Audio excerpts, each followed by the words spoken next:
First of all, I would like to introduce myself. I'm Kevin from Universitas Sumatera Utara from Indonesia, and I would like to thank for the Joint International Tropical Medicine Meeting Committee for the opportunity for me to be here to present our study. So my study is about methemoglobin as an early biomarker of relapse risk in pediatric 5X malaria following primaquine therapy.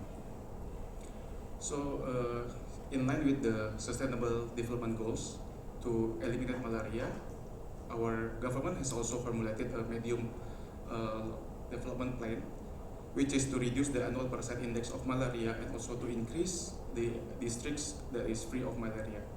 So in 2024, we have achieved around 401 out of 514 districts that is classified as malaria free. However, we still have a lot of malaria cases in 2024. We have around 543,000 cases of malaria with the annual percent index of 1.93. And also for the malaria-related deaths, we have around 132 malaria-related deaths in 2024. And based on the species, we have around 51%, which is caused by the Plasmodium falciparum, followed by 34% of the 5X. However, there is something that we need to concern that in the nearly eliminated and in the low to moderate endemicity area, most of the species is caused by the 5X. So we can see from the map here that this is the map of Indonesia, and we can see that the low endemic areas are indicated with the green color, and for the moderate endemic areas it is indicated with the yellow color, and for the high endemic area it is indicated with the red color. So from those 543,000 cases, around 93% of the cases are located in Papua, which is in the eastern part of Indonesia, with the red color. However, in this study, we are not going to focus on the Papua, but we are going to focus on the moderate endemicity area, which is in our study site in the North Sumatra province.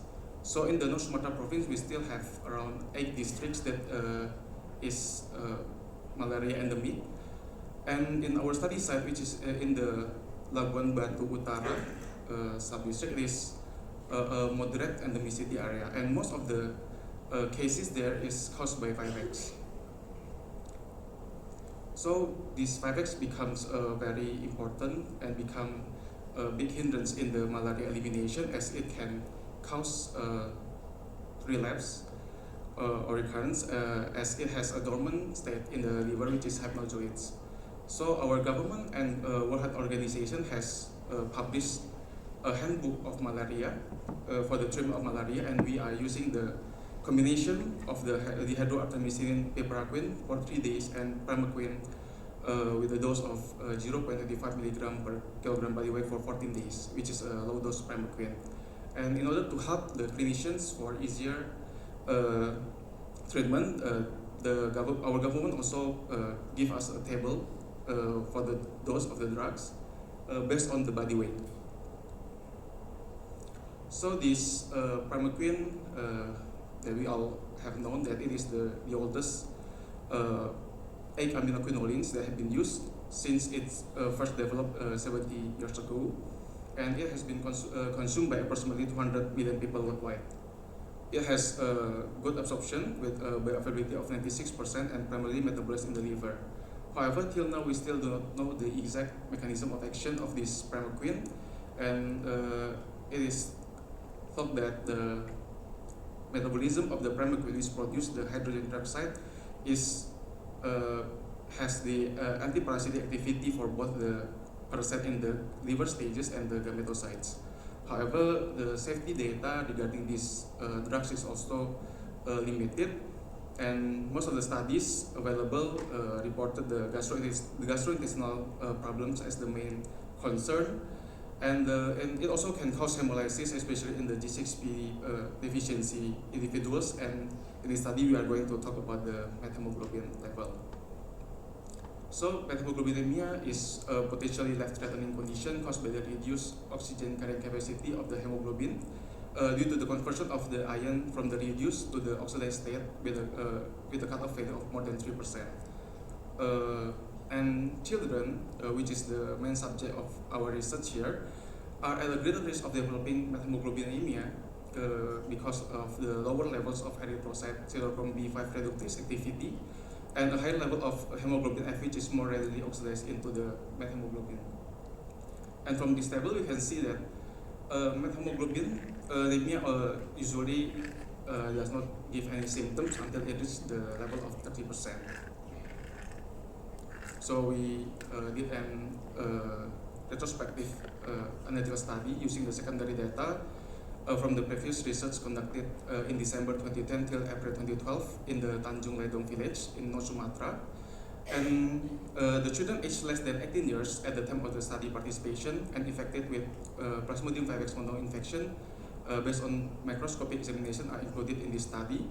And the study subjects with severe malaria infection, severe malnutrition, recurrent vomiting, or concomitant infections and non-allergies to the anti-malaria drugs are excluded from this study.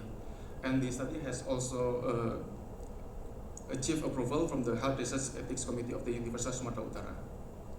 This is the research flow. So the children aged less than 18 years who meet the inclusion and the exclusion criteria and diagnosed with vivax malaria, we did the methemoglobin measurement using the pulse oximetry device before the treatment was started, and all the individuals are given primaquine, low-dose primaquine, for 14 days, and all of them are directly observed treatment. And we did the methemoglobin measurement daily during the treatment for 14 days and continued weekly till day 42. And all the patients were followed up for 12 months, and we divide them into the relapse and non-relapse group, and then we did the data analysis. So we collected around 202 samples, and based on the characteristics, most of the samples are male, around 52%, and at the age category of 6 to 11 years, which is around 46%, nearly half of the samples are anemia, with the mean hemoglobin level of 11.73 grams per deciliter, and we have around 17 cases of relapse, which is around 8.4%, with the median follow-up duration of 365 days. These graphics show the mean methemoglobin level during the primaquine therapy. For the red lines, it is for the relapse group. For the blue ones, it indicates the non-relapse group, and then for the green one, it indicates the average methemoglobin level. So we can see that starting from before the treatment till the day 14 of the treatment, the methemoglobin level increased, and it starts to decrease after the primaquine is stopped. So it shows or indicates that is an cumulative dose effect of primaquine. Around 7 children, or 3.46%, had methemoglobin level more than 3% before primaquine administration, and around 24 or 11.8% children had methemoglobin level more than 10% during the treatment, and one child had the methemoglobin level more than 20%. For the side effects, we have 7 or 3.45% children experience dizziness, and around 2 or 0.9% experience shortness of breath, but it is not related to the methemoglobinemia. And we did not find any individuals with cyanosis. So here is where the things get interesting, that this table shows the comparison of the change between the methemoglobin level, both in the relapse and non-relapse group. So we did a comparison between the day 0 or before the treatment was given, and we compared it with the methemoglobin level during the day 1 till day 14, and continued weekly till day 42. We can see from the table that in the non-relapse group, the methemoglobin level started to differ significantly starting from day 3 till day 28. While in the relapse group, the methemoglobin level started to become different statistically starting from day 6 and day 20 till day 21. So there is a gap here on the early days of the methemoglobin levels during the primaquine administration, and we still don't know why or what is the mechanism of these events that could it be caused by the G6PD deficiency or the metabolism dysfunction. And this graphic showed the Kaplan-Meier analysis of the relapse in the pediatric 5X malaria.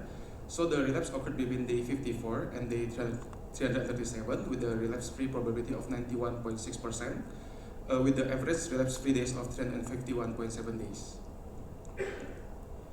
So we did another analysis for the gender, age, anemia. It is not different significantly between the both arms. And for the methemoglobin level, we did a comparison for the day 0 before the treatment was started, day 1, day 7, and day 14. And what we found here is the methemoglobin level differs significantly between the relapse and non-relapse group for the day 1 methemoglobin. To further confirm our findings, we also did a multivariate analysis, and we found that gender, age, and anemia is not significant, and only methemoglobin on the day 1 is significant for predicting the relapse. And we did another analysis for the day 1 methemoglobin level, and from the RG curve we have the low to moderate association, and for the sensitivity and specificity graphic we got the cutoff value of 1.95. So we did a cross-table analysis, and we have the sensitivity of around 76.5% and negative predictive value of 96.6% for the methemoglobin level day 1 more than 1.95. So as a conclusion, methemoglobin levels increased throughout primaquine therapy, peak on day 14 and subsequently declined, reflecting a cumulative dose-dependent effect. And methemoglobin level increased more consistently and progressively in a non-relapse group, indicating an inadequate pharmacologic response to primaquine administration among children who later relapse. And day 1 methemoglobin was the only significant factor of relapse, indicating an unstable early response to primaquine and showing moderate discriminatory ability, and a high negative predictive value for methemoglobin less than 1.95 indicated a low likelihood of relapse. However, the low positive predictive value reflected a high false positive rate, limiting its utility as a standalone decision marking parameter.